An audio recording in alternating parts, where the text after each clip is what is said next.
మీరు గమనించారు లేదో, చిన్నపిల్లలు ఉంటారు, వాళ్ళ సమస్యలు వేరుగా ఉంటాయి. పెన్సిల్ ఇరిగిపోయిందంటే అది పెద్ద సమస్య. ఇప్పుడు ఇంటికి వెళ్తే అమ్మకూడదు, నాన్నకూడదు. ఇప్పుడు దీని నుంచి నేను ఎలాగ తప్పించుకోవాలని ఇంకా రోజంతా తర్జన భర్జన పడిపోతూ పాపం ఆ పిల్లాడికి కానీ ఆ అమ్మాయికి కానీ నిద్ర ఉండదు, కంగారు అయిపోతుంటారు. ఇప్పుడు ఈ పెన్సిల్ మా నాన్నగారు చూస్తే ఏం చేస్తారో, మా అమ్మ చూస్తే ఏం చేస్తుందో అని భయపడిపోతుంటారు కదా. ఆ వయసులో అదే పెద్ద సమస్య. హోంవర్క్ రాయలేదు, స్కూల్కి వెళ్ళిపోతున్నాను, ఇప్పుడు టీచర్ నన్ను కొడతాడు లేదా కొడుతుంది, ఏం చేయాలి? ఇప్పుడు వాళ్ళకి ఏం సమాధానం చెప్పాలి? ఇప్పుడు అదే పెద్ద సమస్య. లేకపోతే ఇంట్లో ఆడుకుంటుంటే బాల్ టీవీకి తగిలిసింది, టీవీ పగిలింది, ఇప్పుడు నాన్న వస్తే ఉతికి ఆరేసేస్తాడు. ఇప్పుడు నాన్నకి ఏం చెప్పాలో అర్థం కాక ఎక్కడో మంచం కింద దాక్కుని బిక్కుమంటే ఇప్పుడు నాన్న వచ్చాక ఏం జరుగుద్దా అని టెన్షన్ తో కూర్చోవడం, అది చాలా పెద్ద సమస్య. అప్పటికి ఇప్పుడు పైనుండి చూస్తున్న మనకి ఆ సమస్యలా కనబడుతుందా? కాదు కదా. అలాగే చిన్న పిల్లల సమస్యలు మనకి ఎలాగైతే చులకనైపోయాయో, వయస్సు మీద పడే కొలది చాలా సమస్యలు ఏమైపోతాయో తెలుసా? చులకనైపోతాయి. నేను ఒక విషయం చెప్తున్నాను, గుర్తుపెట్టుకోండి. ఈ రోజు ఏదైతే నువ్వు సమస్య అనుకుంటున్నావో, ఒక్క 10 సంవత్సరాల తర్వాత ఆ సమస్య గురించి మళ్ళీ ఆలోచిస్తే నవ్వుకుంటావు. నువ్వు దీని గురించా నేను చనిపోవాలనుకున్నాను,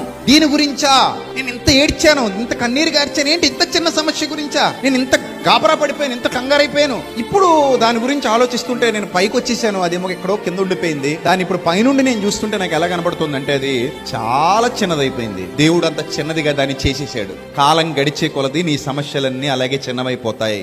భయపడొద్దు.